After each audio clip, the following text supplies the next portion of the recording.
మీరు చెప్పగలుగుతారా? తెలుసా? అందరికి తెలిసిన విషయమే కదండి. అంబటి రాంబాబు సంగతి తెలుసు, మార్నింగ్ స్టార్ సంగతి తెలుసు, అందరికీ తెలుసు. అయితే నిన్నటి ఈ డిఫాల్ట్ బెయిల్ మీద మాత్రం ప్రజలు, సామాన్య ప్రజల్లో కూడా చర్చ మొదలైంది. న్యాయస్థానాల మీద, ఈ తీర్పుల మీద. అసలు ఏంటి ఇంత దారుణం ఏంటి? ఈ విధంగా స్పిరిట్ తాగిచ్చి ఇంతమంది వేల మంది మరణానికి కారణం, ఇంత దోపిడీ బహుశా భారతదేశ చరిత్రలో ఏ రాజకీయ నాయకుడు కూడా ఇంత దోపిడీ, గతంలో చాలా మంది ఉన్నారు దోపిడీ చేసిన నాయకులు, మాజీ ముఖ్యమంత్రులు అందరూ జైలుకు పోయిన వాళ్ళు ఉన్నారు గతంలో.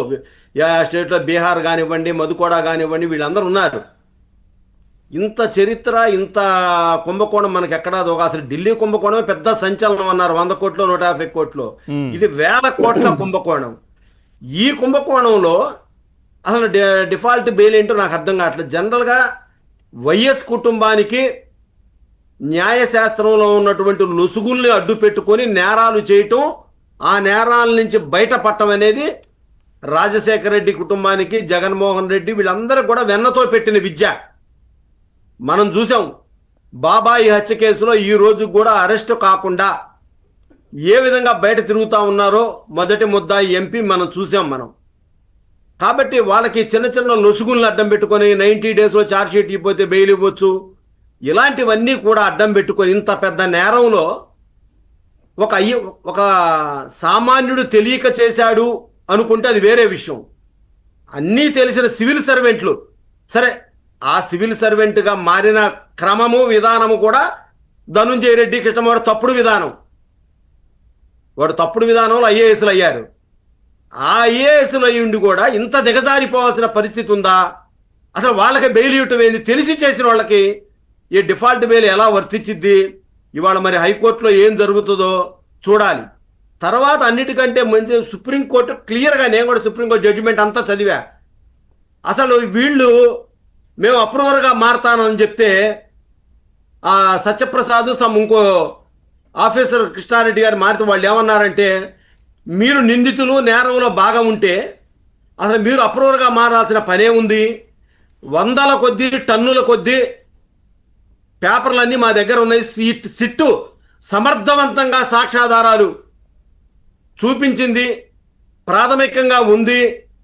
మీకైతే బెయిల్ ఇవ్వాల్సిన అవసరం లేదు. ఈ కేసు ట్రయల్ కూడా మీరు ముద్దాయిలందరూ రిమాండ్లో ఉండగానే ట్రయల్ స్టార్ట్ అవ్వాల్సినంతటువంటి సాక్ష్యాధారాలు సిట్టు సేకరించారు. కాబట్టి బెయిల్ మీకు ఇవ్వక్కర్లేదు, మీరు అప్రూవర్గా మారక్కర్లేదు, మాకు అర్థమైందని చెప్పి క్లియర్గా ఉంది. సుబ్బారావు గారు చెప్పినట్టు దాంట్లో రాశారు కూడా, ఆన్ రైటింగ్ రాశారు జడ్జి గారు, సుప్రీంకోర్టు జడ్జి గారు. మరి దాన్ని కూడా పరిగణలో తీసుకోకుండా సార్ ఏసీబీ కోర్టు జడ్జి అదేనండి మరి అది పరిగణలోకి తీసుకోకుండా ఇవాళ బెయిల్ ఇవ్వటం, వీళ్ళేదో స్వాతంత్ర సమరయోధులు, ఏదో పెద్ద రాష్ట్రం సాధించినట్టు, లేకపోతే కొండలు పిండి చేసినట్టు, వీళ్ళకి వైకాపా నాయకులు విజయవాడ జిల్లా జైలు దగ్గర పోయి ఇంకా ఈ స్వాతంత్ర సమరయోధులు ఇంకా బయటికి రారేందని చెప్పి గోడలు బాదటం, లోపల ఉన్న మాజీ రౌడీ షీటర్ ఎమ్మెల్యే, మాజీ ఎమ్మెల్యే చెవిరెడ్డి భాస్కర్ రెడ్డి కేకలేయటం. అసలు ఇవన్నీ చూస్తూ ఉంటే అసలు ఈ పోలీసు డిపార్ట్మెంట్ మీద నాకు కూడా అపనమ్మకం కలుగుతూ ఉంది. అసలు ఏంటి అసలు మేము అనేక సార్లు గుంటూరు కోర్టులో రజనీ గారు కూడా వచ్చింటారు, గుంటూరు సబ్ జైలుకి అనేక మంది ముద్దాయిల్ని నేరం చేయకుండా మోపబడినటువంటి మా పోరాటం చేసినటువంటి ఆ రోజు సోషల్ మీడియా వాళ్ళు అంకబాబు గారు కానివ్వండి, ఇంకా చాలామంది తీసుకొచ్చినప్పుడు కోర్టు దగ్గర అయితే కోర్టు బయట, సిఐడి ఆఫీస్ దగ్గర అయితే ఆ దగ్గర 1/2 కిలోమీటర్ దూరంలో బ్యారికేడ్స్, సబ్ జైలు దగ్గర, జిల్లా జైలు దగ్గర అయితే అటు ఎంఆర్ఓ ఆఫీస్కి ఇట్టి క్లోజ్ చేస్తారు. మమ్మల్ని ఆ చెట్టు కింద 200 దానికి ఒక కాంపౌండ్ ఉంటుంది గుంటూరు జిల్లా జైలుకి, ఎవరిని రానియకుండా భారీ ఎత్తున, ఈవెన్ ప్రజాప్రతినిధులు కూడా రానియరు.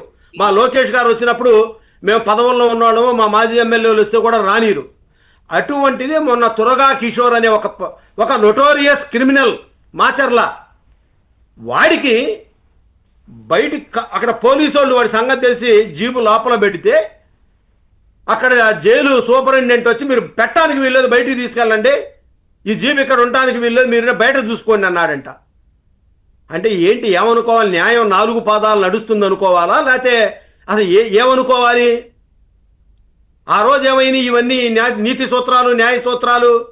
అసలు నిన్న విజయవాడ సబ్ జైలు గేటు దగ్గరకి ముద్దాయిలు బయటికి వచ్చి లోపలికి వెళ్ళే చిన్న డోర్ ఒకటే ఉంటుంది. అక్కడ దాకా ఈ వైకాపా నాయకుల్ని పోలీసులు ఎందుకు ఎలో చేశారు? దీని మీద విచారణ జరగాలి.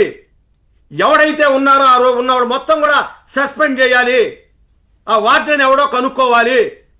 200 మీటర్ల దూరంలో ఉండాలని చెప్పి ఉంది. ఈ స్వాతంత్ర సమరయోధుల వీళ్ళేమన్నా అంటే అడ్వకేట్స్ కూడా కూర్చున్నారు, ధర్నాలు. అడ్వకేట్స్, తర్వాత ప్రజాప్రతినిధులు, కొద్దిమంది మీరు అన్నట్టుగా రౌడీలు,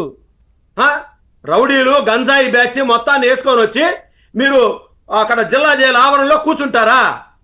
గతంలో మేము వస్తేనేమో 1/2 కిలోమీటర్ల దూరంలో మమ్మల్ని తరిమేసి మళ్ళీ అక్కడికి వచ్చినందుకు కేసులు పెట్టడం, ఇన్ని చేసిన వీళ్ళు